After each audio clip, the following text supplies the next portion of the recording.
Good afternoon. We're here today for the launch of the Economic Freedom of the World 2019 report.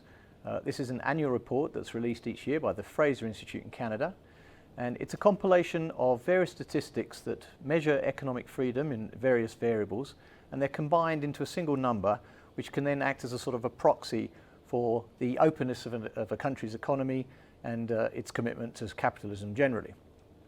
This year, South Africa has scored 101st in the rankings, so it's dropped 2 places from last year.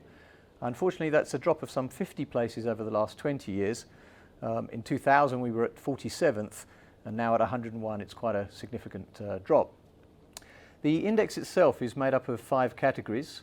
The first category is called Area 1, and that's the size of government, and we're looking at things like the level of taxation. The more a government taxes you, the less income there is available for yourself, so the less choices you have.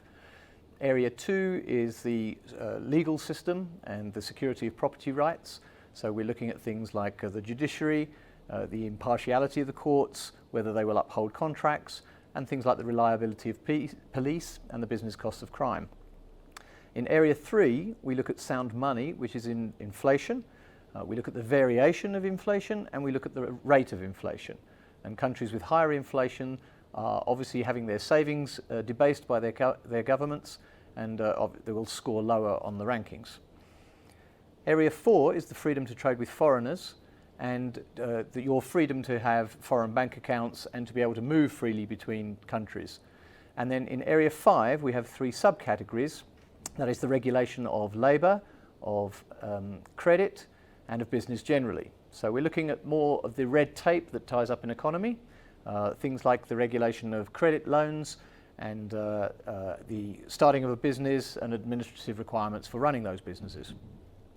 Now, economic freedom has proven to be, as a number, very highly correlated with the economic outcomes that you would desire, the sort of important aspects of human existence that we would want to chase down. So, for example, if you split the world into 4 quartiles, those with the highest levels of economic freedom at the top, you would find that they live to the age of 79, 80, whereas the lowest quartile might be around 65. So there's a 15-year difference there. The earnings of the upper band are around $40,000, whereas the lowest band is around $11,000. And then the very interesting statistic is the income level of the poorest 10%. So we would be interested to see whether being in a capitalist country is advantageous to you if you're at the poorer end of society.